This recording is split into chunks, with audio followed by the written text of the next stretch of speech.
अस्सलाम वालेकुम दोस्तों, आज हम आपको बताएंगे कि छोटे बच्चों के झगड़े बड़ों के झगड़े कैसे बनते हैं। दोस्तों, आप लोगों ने अक्सर देखा होगा कि छोटे छोटे बच्चे गली मोहल्लों में खेल रहे होते हैं और अचानक खेलते खेलते कोई आपस में अनबन हो जाती है, जिसकी वजह से वो दोनों लड़ने लगते हैं और इसी दौरान दोनों बच्चों के घर वाले भी आ जाते हैं और छोटों छोटों की लड़ाई बड़ों में होने लगती है। आमतौर पर यह होता है कि इसमें बड़ों की गलती ये होती है कि वो जल्दबाजी कर लेते हैं। गलतियां छोटों की होती हैं, वो भी मामूली, लेकिन बड़ों की जल्दबाजी की वजह से फिर वो एक इशू बन जाता है और फिर वो बड़ों के झगड़े बन जाया करते हैं।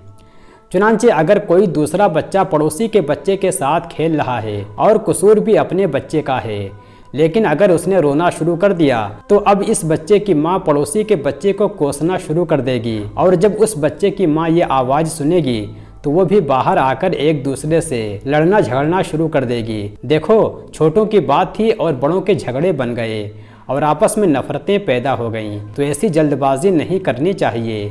बच्चों की मेमोरी अल्लाह ताला ने बहुत ही शॉर्ट रखी होती है कि लड़ाई करने के चंद मिनट बाद वो फिर आपस में खेल रहे होते हैं। बच्चे के रोने में और बच्चे के हंसने में 5 सेकंड का फ़र्क भी नहीं हुआ करता। बच्चे के आंसू बह रहे होते हैं, माँ ने उठाकर गोद में लिया तो उसके आंसू भी ख़त्म, उसका रोना भी ख़त्म। बच्चे का रोना और बड़ों का रोना और होता है।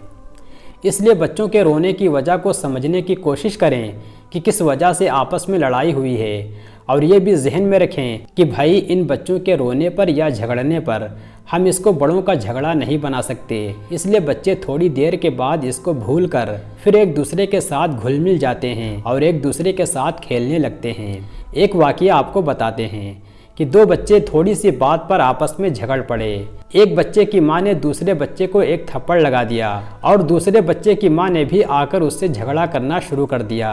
दोनों तरफ के शौहर भी आ गए, हत्ता कि वो एक दूसरे से बहुत ज़्यादा लड़ाई की और एक दूसरे को ज़ख्मी कर दिया। पुलिस भी आ गई। इतना पड़ोसियों में फसाद फैला कि अल्लाह पनाह। जब अगले दिन उन बच्चों के माँ बाप सुबह उठे तो क्या देखा कि गली में दोनों बच्चे फिर खेल रहे थे।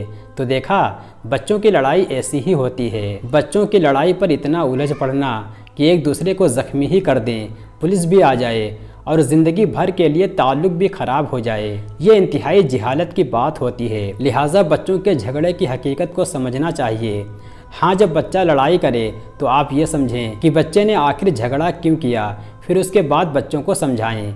अगर बच्चे आपस में झगड़ पड़ें तो आप उस झगड़े की हकीकत को मालूम कर लें और जिसकी गलती हो उसको माफ़ी मांगने के लिए कहें। जिसने दिल दुखाया है, ज़्यादती की है, उसको कहें कि हाथ जोड़कर माफ़ी मांगे और उसको समझाएं कि देखो बेटा, सुलह के अंदर अल्लाह ने खैर रखी है। और बच्चे को समझाएं कि जो दुनिया में दूसरों की गलती जल्दी माफ़ कर देगा तो अल्लाह ताला क़यामत के दिन उसकी गलतियों को भी जल्दी माफ़ कर देगा। जब बच्चे को सुलह की अच्छाई बताएंगे और माफ़ करने की खूबी बताएंगे तो गलती करने वाला माफ़ी भी मांग लेगा और जिसके साथ ज़्यादती हुई है वो जल्दी माफ़ भी कर देगा और वो बच्चे फिर आपस में मोहब्बत प्यार से खेलने लग जाएंगे।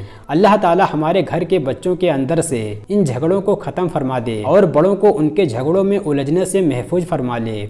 इसलिए कि झगड़े फसाद होते हैं और अल्लाह ताला झगड़ों को नापसंद करते हैं। अल्लाह ताला हम सब को फसाद से बचाए ही रखे। आमीन सुम्मा आमीन।